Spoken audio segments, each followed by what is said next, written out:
Lebanon border पर भीषण बमबारी। लेबनान के बॉर्डर पर विध्वंसक अटैक हुआ है। इन इलाकों को आईडीएफ ने पहली बार बनाया है निशाना। हिजबुल्लाह लड़ाकों के होने की खबर के बाद यह हमला हुआ है। तस्वीरें सामने आई है इस हमले की। आप देखिए किस तरह से ये जबरदस्त बमबारी हुई है। भीषण बमबारी लेबनान बॉर्डर पर की गई है और आईडीएफ ने इन इलाकों में पहली बार इस तरह से हमला किया है। हिजबुल्लाह लड़ाकों के होने की यहां पर सूचना मिली थी, जिसके बाद इन लोकेशंस पर ये बॉम्बिंग हुई है, ये बमबारी हुई है।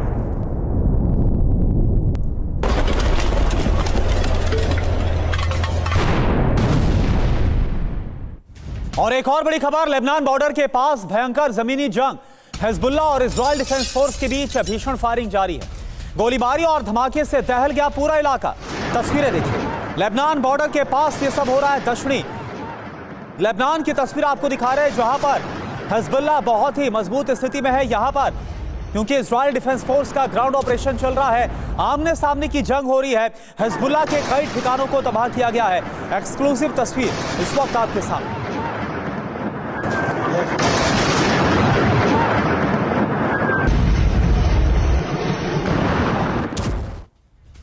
और लेबनान में इजराइल का बारूदी प्रहार। सब सरबीन शहर में बमबारी से भीषण तबाही हुई है। पूरे शहर में हर तरफ दिखाई दे रहा है मलबा। और हमले में लेबनान की सेना के 2 जवान मारे गए हैं। हमले की एक्सक्लूसिव तस्वीरें हम आपको दिखा रहे हैं। जानकारी है कि 2 जवान मारे गए हैं लेबनान की सेना के। और सरबीन शहर में यह भीषण बमबारी हुई है, जिससे तबाही की तस्वीरें सामने आई हैं। और एक और बड़ी खबर, विनाशक बमबारी से कांपा है दक्षिणी लेबनान। सिडोन में आईडीएफ की लगातार बमबारी, हिजबुल्लाह के ठिकानों पर भीषण हमलों को अंजाम दिया गया। ये देखिए, ये तस्वीरें आपके सामने दक्षिणी लेबनान की है। सिडोन में आईडीएफ की तरफ से जो बमबारी की गई है, वो आप देख पा रहे हैं किस तरह से एक के बाद एक बड़े धमाके हुए हैं। हिजबुल्लाह के ठिकानों पर भीषण हमले की एक और एक्सक्लूसिव तस्वीर।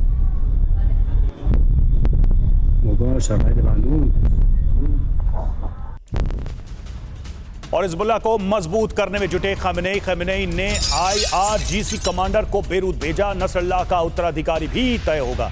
इजरायल को करारा जवाब देने की रणनीति।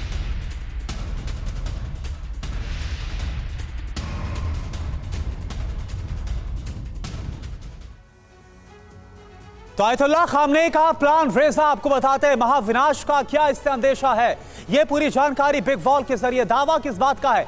हिजबुल्लाह का पुनर्गठन करेंगे Ayatollah Khamenei, supreme leader Iran के। वजह क्या? नंबर 1, आईआरजीसी कमांडर जनरल रेजा फलाहजादेह को बेरूत भेजा गया। यही है प्लान रेजा। दावा क्या है? नए हिजबुल्लाह चीफ की नियुक्ति करेंगे। वजह इसकी खमेनेई का भरोसेमंद है रेजा फलाहजादेह, और यही वजह कि उसे भेजा गया है। रणनीति क्या है उसको भी हम आपको समझाते हैं। हिजबुल्लाह के लिए नया युद्ध प्लान बनाएंगे, यानी हिजबुल्लाह को फिर से खड़ा करना है। एक पूरा ब्लूप्रिंट वॉर का बनाया जाएगा और इजरायल से जंग के लिए हिजबुल्लाह को फिर से मजबूत किया जाएगा, मजबूत करेंगे। ये खामनेई की रणनीति है। अब खास बात आप देख लीजिए, कानी की तेहरान वापसी के बाद रेजा को यह जिम्मेदारी दी गई। और कानी को आपको याद होगा कि लगातार कानी से पूछताछ भी की जा रही है। और अगली खास बात क्या है, कानी के बाद रेजा हो सकते हैं आईआरजीसी के नए चीफ। इस्माइल कानी पर जासूसी के आरोप लगे हैं और यही वजह है कि ये बड़ा बदलाव किया गया, बड़ा फेरबदल किया गया है। तो एक तरीके से हिजबुल्लाह के लीडरशिप क्राइसिस और जो सवाल पैदा हुए थे, उन सबको दूर करने की एक बड़ी कोशिश की जा रही है। मेजर जनरल संजय मेस्टन हमारे साथ इस वक्त हमारे स्टूडियो में जुड़े हुए, रक्षा विशेषज्ञ। साथ ही प्रोफेसर अमिताभ सिंह हमारे साथ, विदेश मामलों के जानकार, इस वक्त स्टूडियो में। महेश सचदेव, पूर्व राजदूत, हमारे साथ जुड़े हुए हैं। और तेल अवीव से मनीष झा हमारे साथ जुड़े हुए हैं। सबसे पहले मैं मनीष के पास चलूंगा। मनीष, ये जो बदलाव दिखाई दे रहा है और ये हिजबुल्लाह की लीडरशिप में चेंज, हिजबुल्लाह की स्ट्रैटेजी में चेंज, क्या अभी भी ईरान ये मान के चल रहा है कि हिजबुल्लाह को फिर से खड़ा करके इजराइल के लिए बड़ी मुसीबत वो तैयार कर सकता है? देखिए, ईरान की अगर चलती तो आज यौम किपुर के दिन हिजबुल्लाह इजराइल पर ठीक उसी तरह का हमला कर रहा होता जैसा कि 7 अक्टूबर को पिछले साल हमास के द्वारा किया गया था। और इसके तमाम सबूत मिले भी हैं, लेकिन इजराइल ने फौरी कार्रवाई की, समय रहते कार्रवाई की।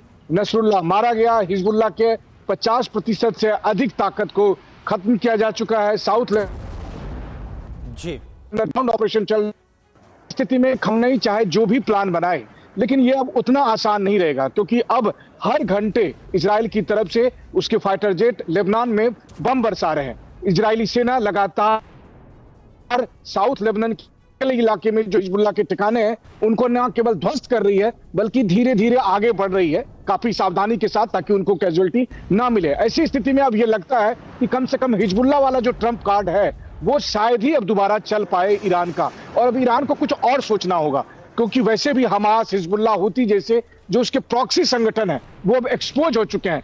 अब ईरान को सीधे युद्ध में उतरना पड़ेगा, और ऐसी स्थिति में इजराइल और ईरान के बीच का जो होने वाला सीधी जंग है वो किस दिशा में जाएगी, मुझे लगता है कि वही अभी पूरी दुनिया के सामने एक बड़ा यक्ष प्रश्न है। बिल्कुल, तो यानी ईरान को अगर बदला लेना है इजराइल से तो सीधा अटैक करना पड़ सकता है। प्रॉक्सीज पर निर्भर होकर कुछ नहीं अब होने वाला।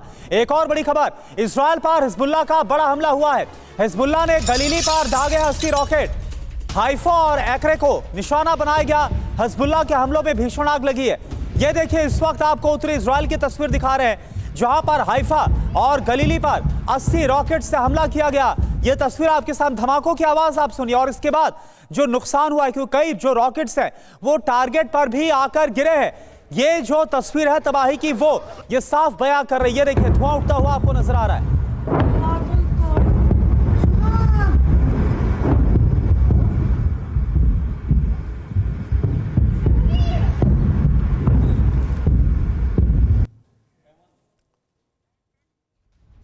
और इस बीच हिजबुल्लाह का इजराइल पर ड्रोन अटैक, लेबनान से तेल अवीव के पास ड्रोन से हमला, ड्रोन धमाकों से दहला इजराइल का हर्जिलिया, और रिहायशी इलाके में ड्रोन से ये धमाके किए गए हैं। तस्वीरें आप देखिए इस ड्रोन अटैक की, लेबनान से तेल अवीव के शहर पर ड्रोन से अटैक। और एक और बड़ी खबर, हिजबुल्लाह को एक और बड़ा झटका लगा है। एंटी टैंक मिसाइल यूनिट का कमांडर ढेर किया गया। आईडीएफ के हमले में अरेबल शोगा मारा गया है, जो जानकारी सामने आ रही है। तो ये देखिए तस्वीर आपको हम दिखा रहे हैं हमले की, जो हमला किया गया हिजबुल्लाह के ठिकाने पर। हिजबुल्लाह को इस हमले में एक और बड़ा नुकसान उठाना पड़ा है। एंटी टैंक मिसाइल यूनिट का कमांडर है जो कि ढेर हो गया। आईडीएफ के हमले में अरेबल शोगा मारा गया है, ये खबर सामने आ रही है, जो ताजा हमला किया गया।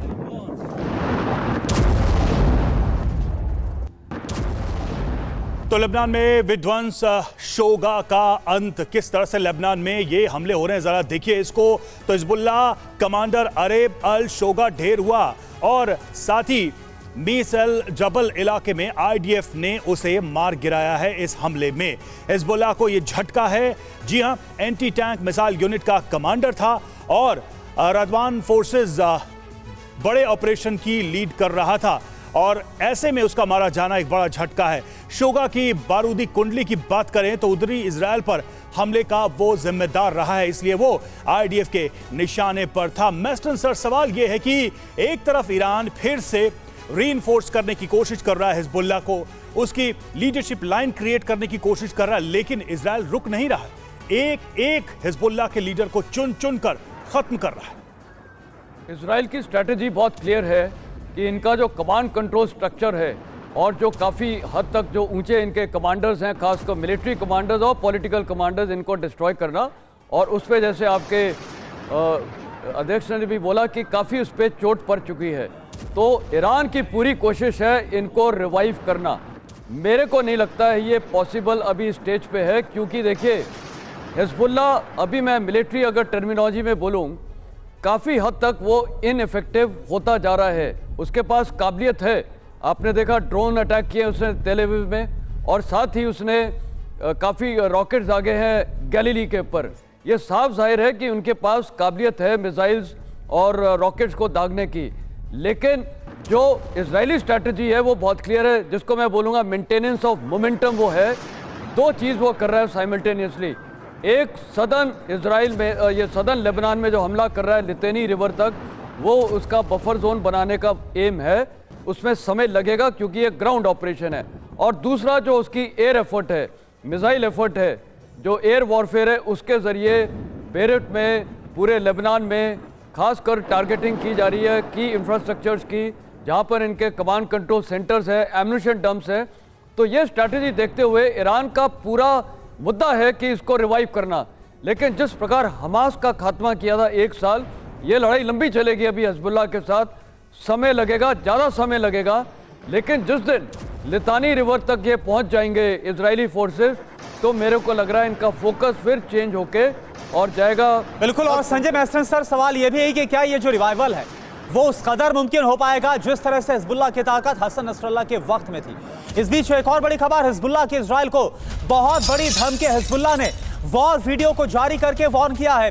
इजराइल पर बड़े हमलों का वीडियो जारी किया गया, यानी कि हिजबुल्लाह अभी भी पीछे हटने को तैयार नहीं। भले उसका जो चीफ है वो मारा गया, इसके अलावा भले ही जो तमाम कमांडर्स वो एक एक करके ढेर किए जा रहे हैं, लेकिन फिर भी हिजबुल्लाह अपनी ताकत दिखा रहा है इजराइल के खिलाफ। और हिजबुल्लाह ने बनाया नया वॉर रूम। जी हां, इजराइल से जंग के लिए बना वॉर रूम। दक्षिण लेबनान में बना है नया वॉर रूम। इजराइल पर नए सिरे से हमले की रणनीति।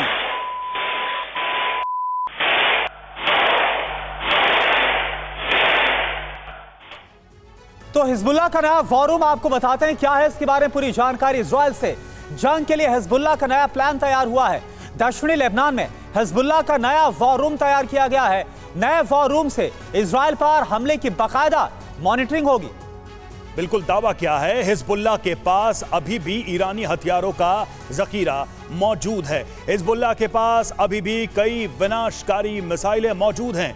जरूरी बात यह कि इजराइल ने हिजबुल्लाह का वॉर रूम नष्ट कर दिया था और यही वजह है कि अब दोबारा से जरूरत महसूस की गई। और देखिए, बेरूत के वॉर रूम में ही नसरुल्लाह मारा गया था और उसके बाद अब एक और जो वॉर रूम है उसको तैयार किया गया है। यही सवाल अमिताभ सर आपसे मेरा है कि हिजबुल्लाह अपनी तमाम कोशिश अब करता हुआ नजर आ रहा है रिवाइव करने के लिए। इधर ईरान भी जो रेसा है, ऑपरेशन रेसा के तहत हिजबुल्लाह को मजबूत करने की कोशिश कर रहे हैं। लेकिन क्या ये जो तमाम कोशिशें हैं वो इजराइल जो नुकसान पहुंचा रहा है उसके सामने ये एफर्ट्स कामयाब हो पाएंगे या फिर ईरान को डायरेक्ट एंट्री लेनी पड़ेगी? देखिए, अभी जो सबसे बड़ा सवाल है ईरान के साथ और हिजबुल्लाह के साथ, जो इंटेलिजेंस का जो भेद दिया है उन्होंने ईरान के भी स्ट्रक्चर में और हिजबुल्लाह के भी स्ट्रक्चर में, जिनसे लोगों को जो खुफिया जानकारी है वो मिल रही है, जैसे हसन नसरुल्लाह का मारा जाना, इस्माइल हानिये का मारा जाना, ये सब दर्शाता है कि ईरान या हिजबुल्लाह या ईरान के जितने प्रॉक्सीज हैं वो अपने ही आप को चेक नहीं कर पाए हैं कि किस तरह इंटेलिजेंस फेलियर हुई और किस तरह से इतना बड़ा ब्लंडर हुआ। तो सबसे बड़ी एफर्ट जो इन ईरान और उनके प्रॉक्सीज की होगी कि जो इंटेलिजेंस में भेद किया गया है उसको कैसे एड्रेस किया जाए। देखिए, हिजबुल्लाह को बनने में 30 साल लगे थे।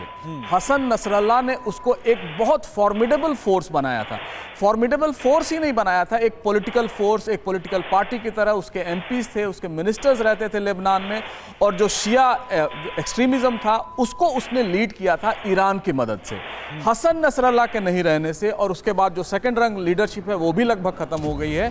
तो हिजबुल्लाह को रिवाइव करना अब एक इम्पॉसिबल सा टास्क है जहां तक मुझे लगता है। ये सही है कि रेजिस्टेंस जारी रहेगा इजराइल का, लेकिन हिजबुल्लाह को रिवाइव करके उस सतह पे ले आना जिस तरह 2006 में था, जब इजराइल ने 35 दिनों की लड़ाई लड़ी थी हिजबुल्लाह के साथ और उसको पीछे आना पड़ा था, ऐसी स्थिति में हिजबुल्लाह अब नहीं आ पाएगा। 50% उसके लड़ाके जो है वो या तो न्यूट्रलाइज कर दिए गए हैं, 50% उसके जो असले थे वो ख़त्म कर दिए गए हैं। पूरी तरह कमांड कंट्रोल स्ट्रक्चर में इजराइल का भेद हो गया है। तो किसी भी तरह से ईरान अगर चाहे हिजबुल्लाह को रिवाइव करने तो वो उसको कम से कम 10 साल लगेगा, और 10 years is a long time. तो उस पीरियड में ईरान इस तरह से कैसे कर पाएगा, ईरान की स्थिति क्या होगी, जो स्थिति बन रही है, कहीं वॉर अगर एस्केलेट करता है, ईरान उसके जद में आएगा तो ईरान की क्या स्थिति होगी। बिल्कुल, सारे हाइपोथेसिस मौजूदा समय में ईरान के सामने और आने वाले समय में ईरान के सामने चुनौतियों का अंबार पड़ा हुआ। और देखिए, तेहरान से ट्रंप को लेकर बहुत बड़ा खुलासा सामने आया है। ट्रंप की हत्या का प्लान बना रहा है ईरान, ये बड़ी जानकारी सामने आ रही है। पॉलिटिको की एक रिपोर्ट में यह बड़ा दावा किया गया, यूएस खुफिया अधिकारियों के हवाले से दावा किया गया है ईरान के निशाने पर ट्रंप और उनके करीबी हैं। तो देखिए, ट्रंप को लेकर यह बड़ा खुलासा, बड़ी जानकारी, बड़ा दावा सामने आ रहा है। तो ट्रंप का जो मर्डर प्लान है जिसको तैयार किया जा रहा है ईरान में, इसको लेकर वर्ल्ड एक्सक्लूसिव खबर क्या है, खुलासा क्या हो रहा है, ये आप जरा जानिए सीधे बिग फॉल का रुख कर रहे हैं। ईरान ने डोनाल्ड ट्रंप जो कि अमेरिका के पूर्व राष्ट्रपति और मौजूदा कैंडिडेट हैं, उनकी हत्या का प्लान तैयार किया है। सोर्स क्या है ये बताएगा, पॉलिटिको की तरफ से बताया गया है। खुलासा और क्या है, ट्रंप के करीबी भी ईरान के टारगेट पर हैं। बिल्कुल, देखिए ईरान से कई बार ट्रंप से बदले की धमकी ईरान दे चुका है और ये धमकियां इसलिए भी हल्के में नहीं ली जा सकती क्योंकि हाल फिलहाल में ट्रंप के ऊपर हमले भी हुए हैं। अमेरिका ईरानी धमकी को हल्के में नहीं ले रहा है और जनरल कासिम सुलेमानी का बदला लेना चाहता है ईरान। ये वजह है ट्रंप के ऊपर टारगेट करने का। बिल्कुल, तो आखिर ट्रंप पर टारगेट क्यों, ये पूरी जानकारी आपको बता रहे। 2020 में कासिम सुलेमानी की हत्या हो गई थी और आपको याद होगा कि उस वक्त जो राष्ट्रपति थे वो डोनाल्ड ट्रंप ही थे। ट्रंप को हत्या के लिए जिम्मेदार मानता है ईरान। और खास बात आप देखिए, चुनाव प्रचार के दौरान ट्रंप पर आपको याद होगा 2 बार हमले हुए और पहली बार तो बाल बाल बचे थे ट्रंप। बिल्कुल, अमेरिकी एजेंसियों को ईरान पर हमले का शक है तो इस तरह की खबरों को खारिज भी नहीं किया जा सकता। हाल की जो घटनाएं हैं चुनाव प्रचार के दौरान देखी गई। मनीष, अब सवाल यह है कि ट्रंप चुनाव में व्यस्त हैं, ऐसे हमले हो चुके हैं। जो जानकारी आई है पॉलिटिको की तरफ से वो भी यही बता रही है कि ईरान में इसकी कुकिंग हुई, ईरान में इसके लिए एक तरीके से ट्रंप को निशाना बनाने की पूरी प्लानिंग हुई। क्या वाकई में ऐसे समय में अमेरिका से सीधी दुश्मनी ईरान ले सकता है? देखिए, सबसे बड़ी बात यह है कि ट्रंप इन दिनों कमला हैरिस से 10 से भी अधिक पॉइंट से आगे बढ़ रहे हैं। ऐसे में संभावना है कि ट्रंप बिना किसी खास मुश्किल के शायद चुनाव जीत भी जाएं और इसीलिए इस बात की आशंका है कि ट्रंप पर एक बार फिर जानलेवा हमला हो सकता है ताकि वो राष्ट्रपति ना बन पाए। पिछले 2 महीने के अंदर 2 बार ऐसे हमले हो चुके हैं। एक बार तो वो बाल बाल बचे। बार बार यही कहा गया कि ईरान की तरफ से हमले हुए हैं। जो 2 अमेरिकी नागरिकों को पकड़ा गया उन्हें कहा गया कि नहीं, ईरान ने हायर किया था, हालांकि सीक्रेट सर्विस की 1 दर्जन गलतियां थी। तो ऐसे में कहा जा रहा है कि कहीं ईरान के नाम पर ही ट्रंप को मार ना दिया जाए और कहा जाए कि देखो ईरान ने मारा क्योंकि ईरान का जानी दुश्मन ट्रंप है। ईरान, आपने एकदम बिल्कुल सही कहा, ईरान को अभी फिलहाल अमेरिकी चुनाव में हस्तक्षेप करने की कोई जरूरत नहीं है। अगर उनको ट्रंप को मारना होता तो बीते 4 साल से ट्रंप अटेंशन में नहीं थे, मौका था, काफी वो मार सकते थे, लेकिन उन्होंने नहीं मारा। तो सारा खेल दरअसल वहां पर डोमेस्टिक है, इलेक्शन के नाम पर, अब ईरान के नाम पर। इस वक्त जो प्रेसिडेंट की रेस है उसके पहले भी हम देख रहे हैं बहुत ज्यादा हलचल होती हुई नजर आ रही। सचदेवा सर, अभी मुझे याद है कि हमने जब खबर दिखाई थी जो बाइडेन ये बिल्कुल नहीं चाहते कि ईरान के जो न्यूक्लियर एस्टेब्लिशमेंट के ठिकाने उनको हिट किया जाए अगर इजराइल हमला करता है, लेकिन डोनाल्ड ट्रंप ने खुले तौर पर बोला कि नहीं, जो न्यूक्लियर ठिकाने तबाह कर दिया जाना चाहिए। यानी कि डोनाल्ड ट्रंप का स्टैंड है वो ईरान के खिलाफ और ज्यादा टफ है और यही वजह है कि ईरान चाहता है कि एलिमिनेट कर दिया जाए डोनाल्ड ट्रंप को। डोनाल्ड ट्रंप को ईरान की नज़र में एक शत्रु की तरह देखा जाता है। आपने कासिम सुलेमानी का जिक्र किया, उससे पहले भी कहना चाहिए कि जो परमाणु संधि थी ईरान के साथ उसको ट्रंप ने खारिज कर दिया था और ईरान पर प्रतिबंध फिर से लगाए थे और उन प्रतिबंधों को और ज़्यादा शक्तिशाली करने की कोशिश की थी जिससे ईरान की अर्थव्यवस्था चौपट हो गई थी। उसी के साथ साथ उसने कई और भी संयुक्त राष्ट्र संघ में और अंतर्राष्ट्रीय मोर्चों पर ईरान के खिलाफ कार्रवाई की थी। सऊदी अरब पहली यात्रा उनकी हुई थी और हथियार सऊदी अरब को और यूएई को बड़ी तादाद में दिए गए थे। तो इन सब से ईरान को ये कोई अंदेशा नहीं है, इस बारे में कोई शक नहीं है कि अगर दोबारा से ट्रंप राष्ट्रपति बनते हैं तो उन नीतियों पर दोबारा से कारगर होंगे और उनको और भी ज़्यादा परेशानी का अगले 4 साल का सामना करना पड़ेगा। तो इसको नकारने के लिए अगर वो ऐसा प्रयास करते हैं तो इसको झुठाया नहीं जा सकता। हालांकि ईरान ने बार यही कहा है कि वो न तो ट्रंप की हत्या करने के या ट्रंप के साथ जो राजनीतिज्ञ थे, उनके मंत्रिमंडल के सदस्य थे, ठीक है। उनके खिलाफ भी कुछ करने की ठीक है। मंशा नहीं रखते हैं। ठीक है, ईरान की तरफ से डिनाई किया जा रहा है लगातार, लेकिन ट्रंप पर जो 2 हमले हुए हैं उसके बाद से ये डर तो बना ही है कि शायद तीसरी बार भी ऐसा कोई अटेम्प्ट हो। और देखिए, हिजबुल्लाह का तेल अवीव पर हमला जारी है। हिजबुल्लाह ने बिजली संयंत्र को निशाना बनाया है। तेल अवीव पर लेबनान से दागे गए 2 ड्रोन, इजराइल ने दोनों ड्रोन को नष्ट किया है, बर्बाद किया है। मनीष हमारे साथ इस वक्त ग्राउंड से जुड़े हुए हैं। मनीष, हिजबुल्लाह के हमले जो अब हो रहे हैं उनकी इंटेंसिटी और वो कितने घातक हैं, क्या ग्राउंड से कलेक्ट कर पा रहे हैं आप? क्योंकि पहले जब हिजबुल्लाह बहुत ताकतवर था तब उतना नुकसान की खबरें नहीं आ रही है, लेकिन अब ज्यादा खबरें आ रही हैं। क्या वजह है और इसमें कितनी सच्चाई?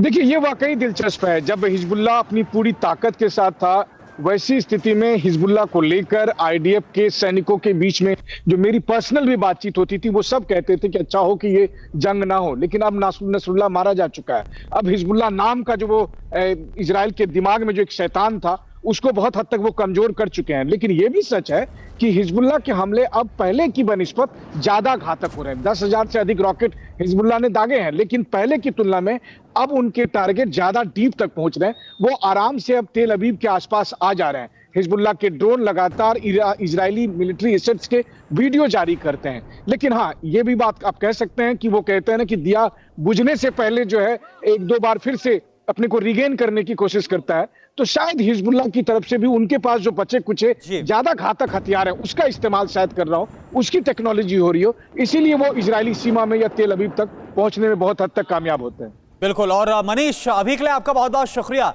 पूरी जानकारी के लिए आगे भी आपका रुख करेंगे और वॉर जोन से क्या है लेटेस्ट पूरी जानकारी आपसे हम लेंगे। इस बीच एक और बड़ी खबर, हिजबुल्लाह पर आईडीएफ चीफ हलेवी का बड़ा बयान। हिजबुल्लाह के खत्म होने तक रुकेंगे नहीं, ये आईडीएफ चीफ की तरफ से कहा गया हर्जी। हलेवी की तरफ से बॉर्डर पर दोबारा से गांव नहीं बसने देंगे, दक्षिणी लेबनान का जिक्र किया गया है। हिजबुल्लाह को अब कोई नहीं बचा सकता, यह भी कहा गया है। ये बड़ा बयान है और हिजबुल्लाह का जब तक खत्म नहीं हो जाता है, खात्मा नहीं हो जाता है, तब तक हलेवी की तरफ से कहा गया, प्रण लिया गया है कि इजराइल के हमले चलते रहेंगे। बिल्कुल, तो हलेवी का प्रण हिजबुल्लाह खत्म, कम से कम ये दावा तो हलेवी कर रहे हैं। देखिए, बड़ी खबर क्या है, तो आईडीएफ प्रमुख हलेवी और शिन बेत चीफ रोनेन की बैठक हुई है। इस बैठक में हिजबुल्लाह को लेकर चर्चा हुई है। हिजबुल्लाह के खात्मे के लिए इसमें रणनीति तैयार की गई। अब देखिए हलीफी का दावा क्या है, रोनेन की चेतावनी। आप देखिए, हिजबुल्लाह के खात्मे तक हिजबुल्लाह कहीं भी हो, सेना नहीं रुकने वाली है, खोज कर मारेंगे। बॉर्डर पर इजरायली लोग जो हमास के कई लड़ाके हैं, उनकी वापसी तक ये युद्ध चलता रहेगा जो लेबनान के अंदर छिपे हुए हैं। बेरूत, बेका में अभी और लेबनान में हमले होते रहेंगे, ट्रेलर विनाशक हमले होंगे, आगे और बड़े हमलों को अंजाम दिया। ये तमाम जो बातें हैं वो हलेफी की तरफ से कही गई। संजय बेस्टन सर, एक तरफ आईडीएफ के जो चीफ है वो प्रण ले रहे हैं कि जब तक हिजबुल्लाह का खात्मा नहीं होता ये जंग चलती रहेगी, और दूसरी तरफ ईरान का यह प्रण है कि वो अपने प्रॉक्सीज को और ताकतवर बनाएगा। किस तरफ ये युद्ध जाता हो फिर आपको नजर आ रहा है? और देखिए, आईडीएफ चीफ हलेवी का जो स्टेटमेंट है वो मैंने पहले भी आपको बोला था कि इजराइल का एम बहुत क्लियर है। साउथ लेबनान में तो उन्होंने बफर जोन बनाना है और उसके लिए maintenance of momentum ground offensive operations चल रहे हैं। लितेनी रिवर जो तकरीबन 30 किलोमीटर है ब्लू लाइन तक, उसको वो अचीव करने की कोशिश करेंगे और इसीलिए पूरे साउथ लेबनान में भारी बमबारी हो रही है, टारगेट्स को डिस्ट्रॉय किया जा रहा है। हिजबुल्लाह बेसिस को, रॉकेट इंफ्रास्ट्रक्चर वगैरह को डिस्ट्रॉय करके ग्राउंड ऑफेंसिव साथ साथ चल रहा है। और उसके बीच आपको ये भी पता है कि यूनिफिल के फोर्सेस के भी ऊपर कहीं पर हमले हुए हैं। दूसरा जो साइमल्टेनियस काम चल रहा है वो अटैक चल रहे हैं बेरूत पे या पूरे लेबनान के अंदर, और खासकर सीरिया और लेबनान बॉर्डर पे भी, कि रीएनफोर्समेंट्स कहीं से नहीं आने चाहिए। और जो वहां पर कमांड कंट्रोल स्ट्रक्चर है जैसे नसरल्लाह है या सैफुद्दीन, नहीं महसूस सर, सवाल यह है कि हमास को आपने एक तरह से खत्म तो उसको भी पूरी तरह से नहीं किया, कमजोर आपने बहुत कर दिया है। तो अगर हमास खत्म नहीं हो पाए तो हिजबुल्लाह हो पाएगा क्या, जो उससे कहीं ज्यादा ताकतवर था? मेरे से पूछ रहे हैं? जी बिल्कुल, आप ही सही है। ओके, देखिए, मैं मिलिट्री पार्लेंस में बोलना चाहूंगा कि कोई भी सेना जब लड़ाई करती है तो जैसे हमारा मुद्दा है पाकिस्तान की रिजर्व फोर्सेस को डिस्ट्रॉय करना। डिस्ट्रॉय का मतलब ये नहीं कि आखिरी जवान तक खत्म करना है। जब उसकी फोर्स की काबिलियत खत्म हो जाती है, खत्म मतलब रेंडर इनइफेक्टिव, मतलब वो लड़ने के सक्षम में नहीं जी। है। हो सकता है वो कुछ मिसाइल्स ड्रोन दागता रहेगा, लेकिन एक जो ओवरऑल फोर्स की कैपेबिलिटी कम हो जाती है, जिसको टर्म्स ऑफ परसेंटेज में मैं बोलूँगा 60%, 70% जब ध्वस्त हो जाती है, तो वो मैं बोलूँगा काफ़ी सक्सेसफुल ऑपरेशन माना जाता है। तो इसीलिए ये इनका इरादा बहुत क्लियर पूरे, यानी ये कि आप कह रहे हैं कि इस पूरे ऑपरेशन या युद्ध को कह लीजिए कि जो ऑब्जेक्टिव था इजराइल का, वो 1 by 1 हासिल कर रहा है अपने हिसाब से। अगर देखें तो सुरक्षा, अपने देश, अपने बॉर्डर की सिक्योरिटी के लिहाज से अगर देखें तो। और देखिए इजराइल से जंग पर हिजबुल्लाह का दावा सामने आया है। लेबनान में आईडीएफ को भारी नुकसान हुआ है, यह दावा किया जा रहा है। हिजबुल्लाह ने आईडीएफ का ग्राउंड ऑपरेशन रोका। अल मुशरफा लेबान में आईडीएफ को नुकसान हुआ, यह दावा किया जा रहा है। आईडीएफ टैंक से हमला करने में भी नाकाम हुआ है। अमिताभ सर, सवाल वही है, चूंकि हम पीछे इस बात की चर्चा कर रहे थे कि इजराइल ने क्या ऑब्जेक्टिव हासिल किया, लेकिन एक चीज क्या आप देख पा रहे हैं कि जब भी पूरा सीरीज ऑफ कॉन्फ्लिक्ट खत्म होगा, एक बार फिर से हम इजराइल का ज्योग्राफिकल एक्सपेंशन देखेंगे। देखिए, इजराइल ज्योग्राफिकली एक्सपैंड तो नहीं करना चाहता, ये नहीं चाहता है कि वो लेबनान में जाए या फिर इजिप्ट में लेकिन जाए। हर युद्ध के बाद तो ऐसा हुआ है कि थोड़ा दायरा बढ़ता गया इजराइल का। नहीं, देखिए, जो युद्ध पहले हुए हैं 67 में, 73 में, वो बॉर्डर वॉर्स थे और उसके एक्सटर्नल एनिमीज थे, जैसे सीरिया था, जॉर्डन था, इजिप्ट था। तो ऐसे संगठित सेनाएं थी और देश थे। लेकिन इस समय वो टेरिटरी की लड़ाई नहीं, इस समय वो एक टेररिज्म के खिलाफ कह रहा है कि वो लड़ाई लड़ रहे हैं। वो हिजबुल्लाह है और वो हमास है। और 7 अक्टूबर जो पिछले साल की घटना के बाद जो भी हुआ, उसमें 2 चीज़ बहुत प्रोमिनेंटली है। पहला है कि जो रेजिस्टेंस था इंटरनल इजराइल के खिलाफ, हमास में और हिजबुल्लाह में, वेस्ट बैंक में और गजा में भी, उसको वो ख़त्म करना चाहते हैं। क्योंकि इसके पहले जितने एक्सटर्नल रेजिस्टेंसेस थे, जैसे उन्होंने जॉर्डन को न्यूट्रलाइज तो सर, सवाल मेरा यही है कि एनिमी लैंड पर प्रेजेंस कैसी होगी इजराइल की, क्योंकि ऐसा तो होगा नहीं कि जहां इजरायली फोर्सेस गई हैं वहां से वापस हो जाएंगी इस कॉन्फ्लिक्ट के बाद। देखिए, यूएन रेजोल्यूशन 1701 है जो कहता है कि लिटानी रिवर तक एक बफर जोन होगा, उसको वायलेट नहीं किया जाएगा। और लेबनान में हिजबुल्लाह ने उसको बार बार वायलेट किया है और इजराइल के रियल बॉर्डर्स तक आ गए हैं। ये जो मूव हो रहा है, इजराइल ये कहना चाहता है कि हम लिटानी रिवर तक अपने आप को एस्टैब्लिश करेंगे और उस यूएन रेजोल्यूशन को, या एक जो मतय हुआ था, उसको हम अराइव करेंगे। ठीक है, बिल्कुल लिटानी रिवर तक का जो एक तरह से वहां तक मूव करेगी फोर्स और एक बफर जोन बनाने की कोशिश की जाएगी। लेकिन क्या यह मौका सचदेवा सर ईरान देगा, इजराइल को यहां तक पहुंचने देगा? आपका सवाल जायज़ है और मैं इस परिप्रेक्ष्य में इसको जोड़ना चाहूँगा कि अगर इजराइल का ईरान पर बड़ा हमला होता है तो उसके बाद क्या होगा। डे आफ्टर में उनको हिजबुल्लाह से प्रतिकार की ज़रूरत होगी इजराइल के ऊपर। उनको जो खाड़ी के देश हैं उनमें अमेरिका की सेना जहाँ है, या उनके अपने जो तेल के क्षेत्र हैं उनके ऊपर अटैक करने की जो इजाज़त दी जाएगी, चाहे वो इराक के शिया मिलिशिया हों, चाहे हुतीज़ हों, चाहे हिजबुल्लाह हों। तो इसके लिए अगर IRGC का चीफ हिजबुल्लाह को सशक्त करने की कोशिश कर रहा है, तो उसको देखना, उस नज़रिए से देखना चाहिए कि वो चाहते हैं कि जो प्रतिरोध की क्षमता है उसको बढ़ाया जाए, और ताकि ये इजराइल एक तरफा ईरान के ऊपर हमला करे। जो अभी लग भी रहा है कि एक तरफा होता हुआ, क्योंकि इजराइल काफ़ी पावरफुल ईरान के तमाम प्रॉक्सीज के सामने नजर आ रहा है, एक एक करके खात्मा हो रहा है। और आप सभी का बहुत बहुत शुक्रिया सर, हमसे जुड़ने के लिए और बात करने के लिए।